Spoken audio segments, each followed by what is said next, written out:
दोस्तों आज के इस वीडियो में बात करते हैं ये लेनोवो का लैपटॉप और ये चलते चलते अचानक बीच में बंद हो जाता है। जैसे कोई हम काम कर रहे हैं तो अचानक बंद होने से हमारा कोई भी फाइल है वो बीच में बंद हो जाए तो उसमें दिक्कत आती है।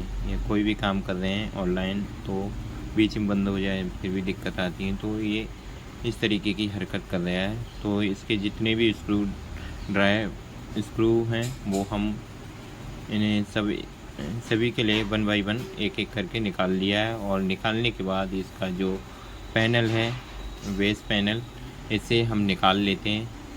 और इसे निकाल लिया फिर इसके बाद जो हीट सिंक है इसके जितने भी फेच हैं इन्हें भी रिमूव कर लेते हैं। रिमूव करने के बाद हम इसे हीट सिंक के लिए बाहर निकाल लेंगे। बाहर निकालने के बाद जो हीट सिंक है इसमें जो फ़ैन का जो कचरा है वो फंस जाता है। तो फंस जाने के कारण भी लैपटॉप हीट होने से भी अचानक बंद हो जाते हैं। तो इसमें जो हम जितनी भी पार्ट्स हैं इन्हें थोड़ा थोड़ा रिमूव कर लेते हैं। बाई चांस कोई भी रिमूव करने से जो भी लैपटॉप अचानक बंद होते हैं कभी हम जो लैपटॉप का फ़ैन है इसे भी रिमूव कर लेते हैं।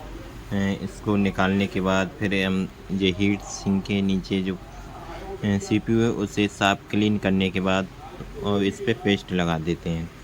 पेस्ट लगाने से जो कूलिंग पेस्ट होता है इससे हीट नहीं होता है। तो अब हम जैसे हीट सिंक को फिर से लगा देते हैं, जैसे लगी थी वैसे ही लगा देना होगा। और एक बार इसे क्लीन कर लेना है। क्लीन करने के बाद इसे जैसे था वैसे ही पोजीशन में लगा देना होगा।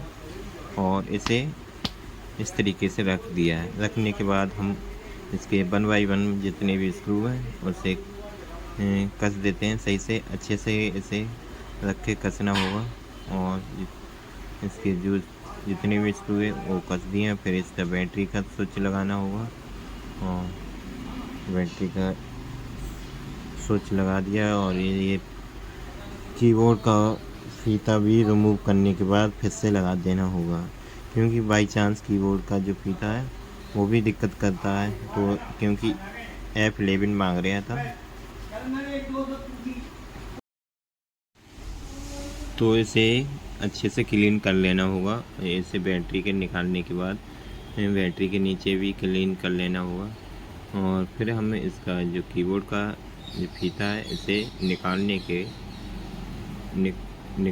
रिमूव करेंगे। पहले रिमूव करने के बाद फिर हम इसे अच्छे से थिनर के साथ रिमूव कर लेना। और थिनर लगाएंगे और इसकी जो लेग्स हैं थोड़ा थोड़ा हल्के हाथों से क्लीन कर लेना होगा। क्लीन करने के बाद जैसा था वैसे ही लगा दिया है, क्योंकि हल्के हाथों से करना होगा। अगर ज़्यादा आपने घिसने की ज़्यादा सफाई करने की कोशिश की तो कीबोर्ड ख़राब हो जाएगा। तो इसलिए आप हल्के हाथों से इसे सही से क्लीन करें। और फिर हम इससे जो फ़ैन था निकला हुआ फ़ैन को भी जैसे था वैसे लगा दिया है। और जो भी स्क्रू थे उसे जैसे थे वैसे ही लगा देना होगा।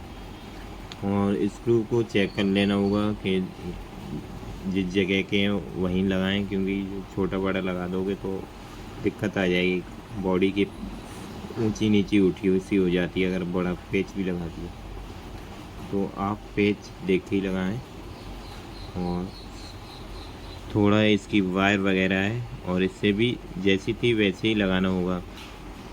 अगर आपने उल्टे सीधे तरीके से लगा दी तो जो फिटिंग है लैपटॉप की वो फिटिंग सही से नहीं बैठेगी, उठा सा रहेगा। आप कितने भी जोर जबरदस्ती करना फिर भी वैसे ही रहेगा।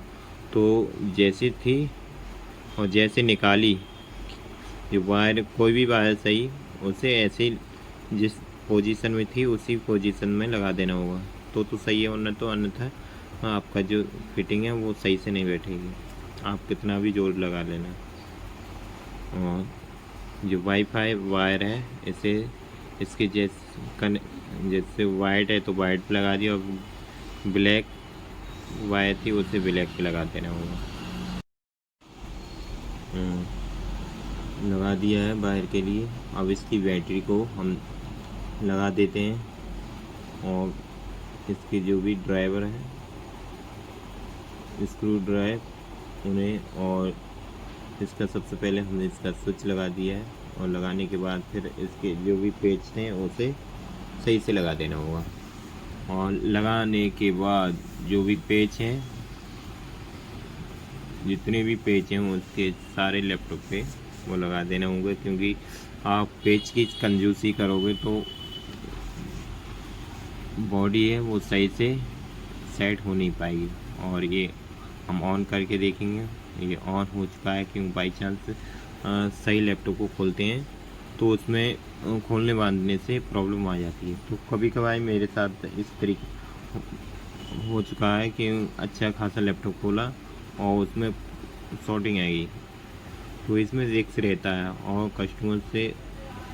कस्टमर तो आपसे ये बोल देगा कि ये मैंने तो आपके लिए चलता दिया, मुझे क्या मालूम, आप कुछ भी करो, मैंने तो चलता दिया। तो आप ऐसे रुपए बताएं जो कि, और इसके जितने भी सारे स्क्रू ड्राइव थे वो सारे सही से लगा दिए। और लगाने के बाद अब हम इसे ऑन करके दिखाएंगे। ऑन करने के बाद एकदम बेहतरीन सही से चलेगा और कोई भी दिक्कत नहीं आएगी। और ऐसे ही लेटेस्ट वीडियो देखने के लिए हमारे एलिस मेरे यूट्यूब चैनल को लाइक एंड शेयर करना न भूलें। और ये मैंने ऑन कर दिया है और मिलते हैं नेक्स्ट वीडियो में। Thank you, bye bye.